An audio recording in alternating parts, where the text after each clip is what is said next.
There are never-ending monsters no matter where you go in this world. Every culture seems to have a boogeyman lurking just outside of the shadows. Welcome back to the swamp, my friends. It's good to see you made it back for another episode. Today, I'm going to be sharing some allegedly true, and creepy as hell, cryptid encounter horror stories sent in by viewers just like you. We're getting pretty close to the 50th episode of this series, and I'm pretty excited about that. If you have a cryptid encounter that you would like to share in a future episode, be sure to submit your story at swampdweller.net or the email you can find in the description down below. I'd love to share your story with everyone here in the swamp. It's stories like yours that truly help keep this show going on a daily basis. Now, without further ado, let's get into these creepy and allegedly true cryptid horror stories that'll keep you up tonight.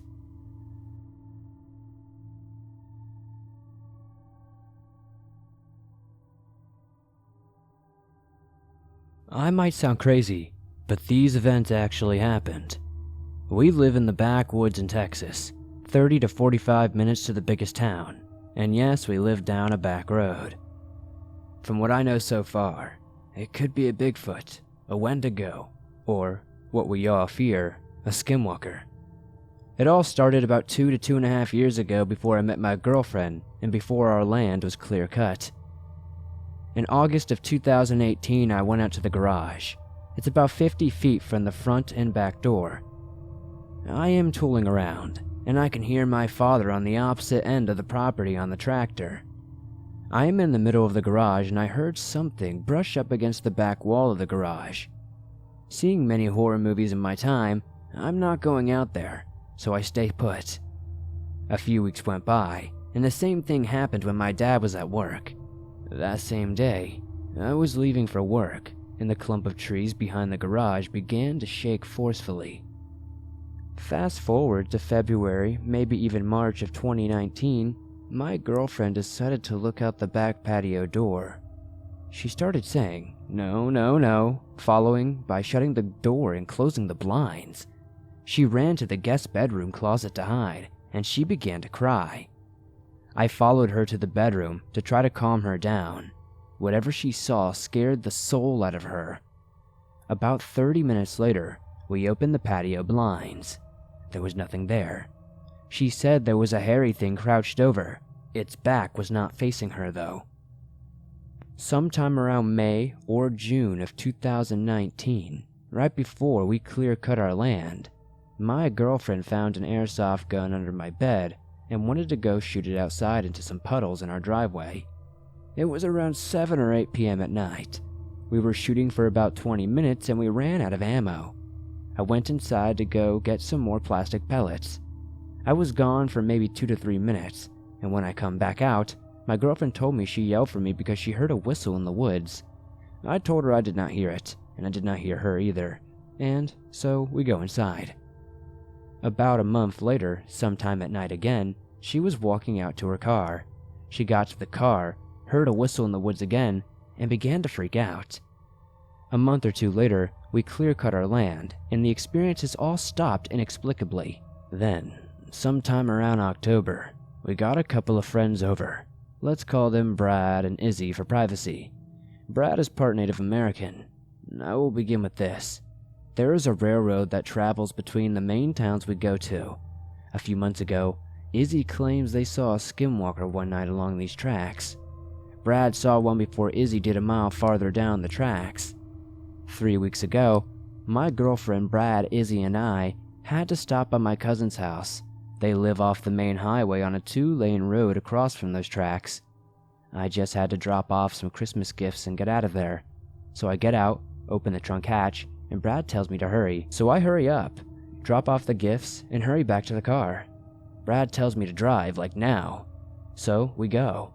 My girlfriend and Brad saw 2 glowing white eyes across the street.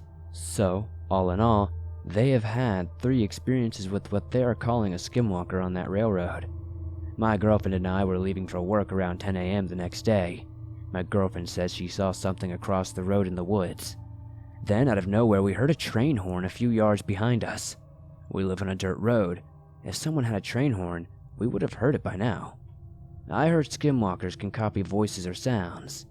That same night when we delivered gifts, my girlfriend saw a black figure on a back row behind a grocery store. The next day she saw the figure leaving work, and the following day she saw it along the tree line at dusk. Last night, my dad and I were taking the trash out. We had a spotlight on. He was shining it around and saying, "Skinwalker." Halfway to the house, I told him to stop. I saw two eyes about 8 foot high off the ground. They were white and bluish like LED lights on a car. I asked for the flashlight and I shine it in the direction that I saw the, quote-unquote eyes. Nothing was there though. I almost forgot this first time Brad was at the house though. He came up to me while I was grilling. It was at about 7 p.m. so it was kind of dark. He asked me if I had a weird feeling like something was watching me, which before he came over, I had been feeling for at least 2 or 3 months. I don't know what's out here. I don't know if it's typical Texas Bigfoot, some sort of skinwalker, or something entirely different.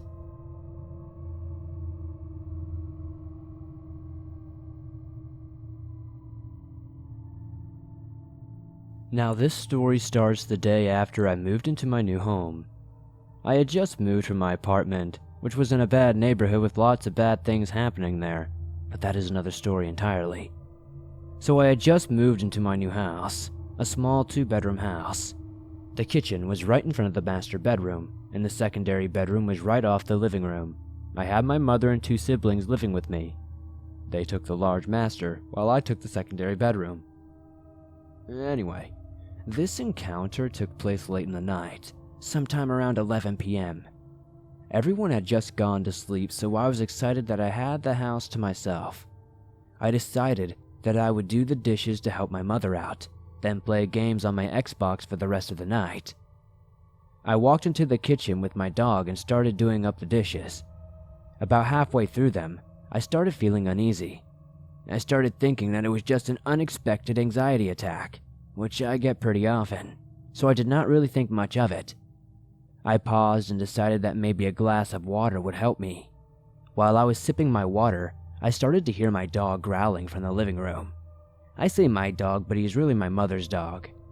He is an incredibly good guard dog, as in he will destroy an intruder in a heartbeat. Anyways, so I heard him growling, an extremely low, quiet growl.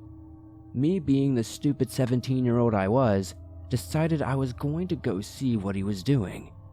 I put down my glass and walked into the living room where both my puppy and my mother's dog were standing by the front door, their nose in the crack of it.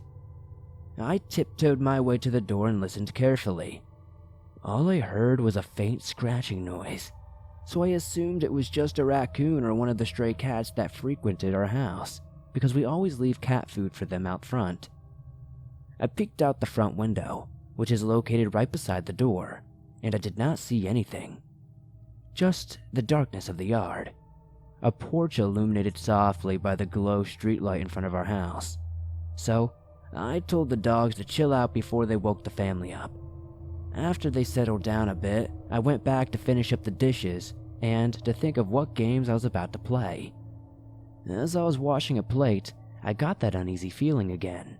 The feeling in the pit of your stomach, like you just know something is very wrong. I tried brushing it off, but it was coming on so strong. Suddenly, I get the feeling as though someone was behind me, staring at me, silently watching me. My uneasy feeling turned into scared, then stressed. I was so uneasy that I whispered to myself, "Something bad is gonna happen. I just know it." The floor started rumbling as though someone was running on it, running up behind me as my back turned away from the entry to the kitchen. It rumbled so hard, the pounding of footsteps were so loud, I did not know what to do except put my hands over my ears to block out the sound. It ran up behind me, and it slammed me into the kitchen counter, leaving a large purple bruise on my stomach. As soon as it all started, it stopped.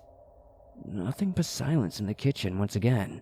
While checking my stomach, I waited to see if anything else was going to happen, but nothing ever did. The room fell quiet once again. I started panicking, feeling so scared about what had just happened to me. I finally got the courage to turn around, and as I did, I sighed in relief. My big-eyed puppy was sitting there in the doorway staring up at me. I walked over to her and hugged her. then hooked her up to the leash to take her out before I went to bed. At this point, it was about 12 p.m., and I was so scared and exhausted from that experience. I just decided it was time for my body to get some sleep. It was desperately craving rest, but I could not go just yet. I had to take my dog out. It was gonna be hard, though, to explain this bruise on my stomach to my mother. I said to my puppy casually, hard to believe that my mind could conjure up something so scary. I hooked her up, and we were ready to walk outside onto the porch. Normally, we have 4 baby stray cats that basically live out there, but they were nowhere in sight, so I assumed they took cover at the neighbor's house. I walked the little puppy into the yard a little ways away from the side of the house where the kitchen window was. Now, I was not in the front of the kitchen window. I was at the front of the yard, but I could see the kitchen window from where I stood. I looked down and talked to my puppy, telling her she was a good girl and how beautiful she looked. You know, what all puppy mamas do. She looked up at me and wagged her tail in delight, but then her mood suddenly changed as she then snapped her neck to where the kitchen window was. When I say snapped, I mean she turned her head so fast, I honestly thought she was going to break her neck. It startled me, so I naturally took a couple steps backward, trying to calm her down. I glanced over to where she was looking, just a small quick glance, and to my surprise, I saw something. I was not expecting to see anything, so I had to double take at the sight of this thing. We both sat and stared, trying to see what this thing was. It looked like a tall black silhouette, probably maybe 7 or 8 feet tall with my best guess. It had an exceptionally large chest. I remember the chest so well because it stuck out so far, like scarily far. The figure looked thin in the face but quite large in the rest of the body. It was staring over the large hedge that was in front of our kitchen window. It was staring into the window, like it was waiting, silently or something. Like it was waiting for something or maybe even myself to move inside the house. I'm guessing my dog's eyes finally adjusted to the darkness because she let out a small woof at the creature. As soon as she did this, the creature turned its head and stared at me with huge green eyes. My heart sank. The way its eyes were reflecting off the light, it made me instantly think that I was standing in front of a giant. This thing was easily 7 or 8 feet tall. It was silent. No sounds were coming from this thing. Nothing. I was so focused on the creature that I had failed to realize that the night insects had gone silent as well. There was no noise, except for the static sound of the energy coming from the city. I froze while my puppy started barking loudly and violently. What could this be? Am I seeing things? Is this real? I scooped up my puppy in my arms and ran inside of the house, all the while feeling the same pounding and hearing the loud thudding footsteps as the previous encounter that took place an hour later. I ran so fast that I almost tripped over my own feet multiple times. I darted indoors, basically tossed my puppy on the couch, and locked the door as fast as I could. Leaning against the door, I listened for whatever it was that chased us in.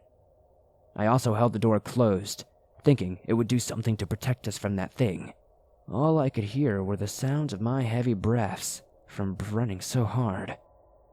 My dog was barking, and it must have disturbed my family because my mother came out of her room and saw me holding the door closed. She saw that I was distressed and wrapped her arms around me, telling me everything was okay and asking me what had happened. I could not get out the story. For some reason, my mind told me not to tell her because I knew she would not believe me. So I made up a story about how one of the neighbors startled me and assured her that I was okay. To this day, she does not know the story. None of my family does. And I still don't know what the creature was. But I do know one thing about it, that it will forever haunt my mind.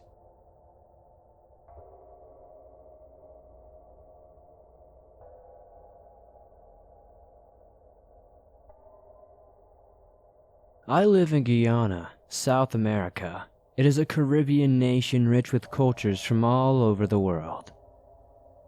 As such, our culture is a mix of them, and so too are our cryptids. While ghosts are practically a norm here, even the most skeptic would have a story for you that defies logical explanation. I have a slew of encounters that I intend to document here, but this one does stand out as particularly weird. It happened quite a few years ago now. I was about 15 at the time. I am now 27. In the local area that I lived, there is not much to do, so my friends and I would go out to the pool hall among other spots to kill some time. My friend, Oral, decided to take a ride to meet a girl he was interested in. He needed a wingman, so I went along for the ride. It were the days of teenage poverty, so we shared a bicycle. As we rode to her house, we had no worries. It is our area, so why care about what time it was? It was about 11:30 at night if I do remember correctly. The area was incredibly dark. It was pretty much like a blackout. I was on the bar of the bicycle looking around as my eyes adjusted to the pitch darkness. But this was not necessary though, as what I saw next lit up not only the line of houses it flew over, but seemingly the very atmosphere around itself for a good radius of time. It was like a flying bonfire if I had to guess. We saw a huge ball of fire moving over the houses. It was no meteorite, but seemingly a living flame moving as if it had fully sentient mind. Like a bird of prey sniffing a meal. Imagine a meteorite that is made of spinning and swirling flames, and about 4 feet in diameter. That is the gist of it. From my extensive knowledge of our local legends, I knew that this was a fire wrasse, a male Indian vampire and fire elemental. They are regular humans that take upon a demon and evil spirit. They do these things to go about their evil deed to sustain themselves with the blood of the living, apparently. Before they leave their home, they would literally remove their skin to take their true form and place it into a calabash, which is a bottle gourd made from a plant. And then, they would go about seeking fresh blood while traveling as a ball of fire through the air. While they would prefer children and plump adults, they apparently loved to feed on healthy cows and farm animals. They would transform back into their physical form to feed, and then back to a fireball to escape and travel. My dad even gave me a few stories about seeing one at the sugar factory estate a few villages away when he was working there. Knowing what it was, however, he did nothing to quell our growing uneasiness burgeoning on fear. In the back part of the area, there were a lot of local cattle herders and farmers too, so it seemed to be in its hunting grounds. What followed next was more surprising than anything. The ball dipped and seemed to sputter, but I then realized it was making its way into a window of a house at the end of the block. We were both mesmerized by the whole situation, not daring to believe our eyes, but having no choice as it was no hallucination.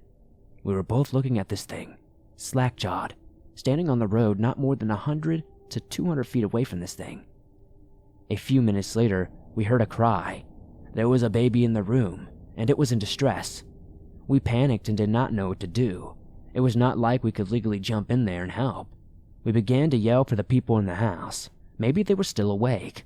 Luckily the father was, and he rushed to the crying baby, and we all watched in shock as the ball of fire launched out the window without breaking the louveur's glass panes. Or anything. It didn't even light anything on fire. It was a wooden house, so you would think. At that point, our limit for fear and craziness broke. We both got on the bike and rode to hell trying to reach home. We did get there eventually, in record time too, and proceeded to try and forget everything we had just witnessed, but it was way too vivid of an experience. We discussed it many times over the years, always trying to find some type of way to discover some shred of rationality, but to no avail. That night we both know we saw a fire wrasse. There is no doubt about it.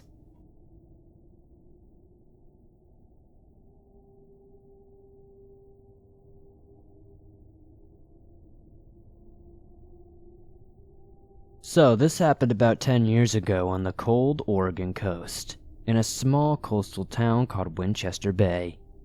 I was visiting a new friend who was on vacation there in town to visit her grandfather. I know, quite a mouthful, but bear with me. Anyway, at the time I was a clumsy kid, and normally I had her grandpa help me into their boat. It was a sort of small houseboat, if that makes sense. But this time, however, he was not available to help me out, so I had to get on by myself. But as I was placing my foot on the rim, something bumped the boat from below. I heard a huge splash, and suddenly, I was in the frigid waters of the harbor. That was not the scary part. The scary part was when I saw this creature. It was exceedingly long, maybe around 10 to 15 feet.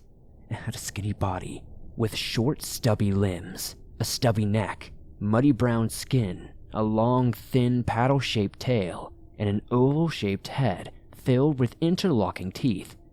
This was the first time I saw what I would call the Seamander, which I had given it a name to help me tell these encounters.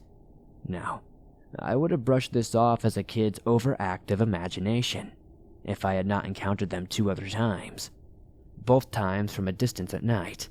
The first time seeing its head go above the water, and the second time hearing one of them swim around in the waterway under a bridge I was crossing, followed by snarling. I also would meet 2 others that would have encounters that fit my description of my previous encounters.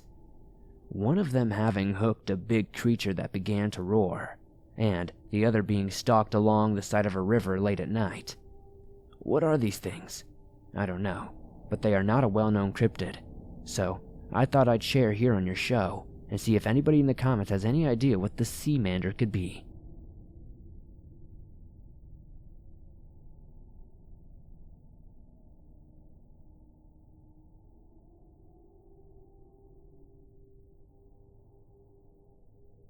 So 2 days ago, I was celebrating my friend's birthday. There were probably 12 people at the party in total, and after we got a bit bored, we decided to play a game called Manhunt. It's basically late-night hide-and-seek. Me and 2 others were tasked with finding each other, and it went easy for the most part, because after around 15 minutes or so, we had found everyone except for 2. We searched for about 30 minutes and believed they had gone into a trail leading into the woods behind the house to prank us. The 10 of us in a line walked through the trail, and after about 5 minutes, we started hearing what sounded like the 2 of them whispering to each other and footsteps beside us. Us thinking it was them, we told them to come out, with no response. We kept on pushing ahead. Eventually, we heard them laughing and giggling clear as day. They both have very distinct laughs because one of them is an incredibly deep voice and the other has a heavy laugh. We stopped in our tracks and investigated the dense patch of thorns and bushes, but it stopped when we were about 3 steps away. Then, we heard these incredibly heavy footsteps running toward us from the area we heard the laughing. I turned and looked. The footsteps seemed to run into the thicket beside us and just seemingly stopped. It was shaking a lot, but all we saw was a bird staring at us at the top of a tree in the bush. Freaked out, I turned on my flashlight, but there was nothing there. I then FaceTimed one of them to say they won, and he picked up immediately in the front yard with the other guy.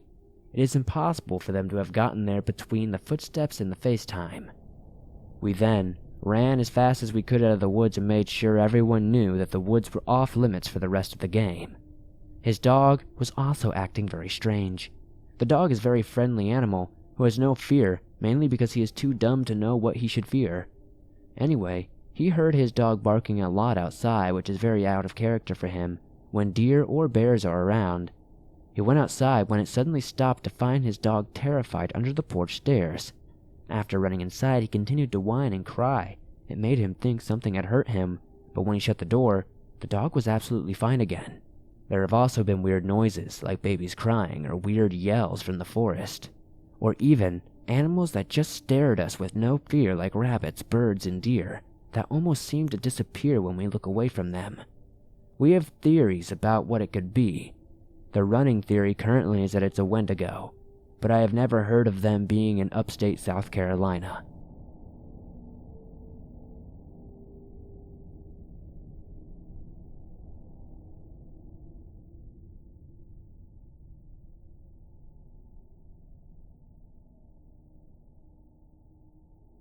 Thanks for listening to these creepy and allegedly true cryptid encounter horror stories sent in by viewers just like you. As always, if you have a story that you would like to share, be sure to submit it at swampdweller.net or the email you can find in the description down below. I'd love to share your story with everyone here in the swamp. It's stories like yours that help keep this show going on a daily basis. If you enjoyed these stories, be sure to give this video a like, as it helps me out a lot in the YouTube algorithm. If you're listening on iTunes or another podcast platform, be sure to give the show a 5-star rating, as that helps us out over there.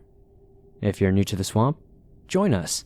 Help us expand our ever-growing swamp waters. Hit the subscribe button and turn on notifications to never miss a new video, as I upload them almost every single day on all things natural and supernatural. If you want to listen to your favorite Swamp Dweller scary stories everywhere you go, but don't have YouTube Premium, you can download them absolutely free from iTunes, Spotify, Stitcher Radio, and just about everywhere else you find your favorite podcast online. As always, it'll be absolutely free to do that, and it always will be. If you guys would like to support the swamp outside of hitting that like button and subscribing, be sure to check out the merch store. I've got t-shirts, face masks, hoodies, and just about everything else you could want. Thank you guys as always for supporting the swamp the way you do. I couldn't do this on a daily basis without you guys. Once again, if you have a story that you would like to share in the swamp, be sure to send it in at swampdweller.net. I'll see you guys soon with another creepy video.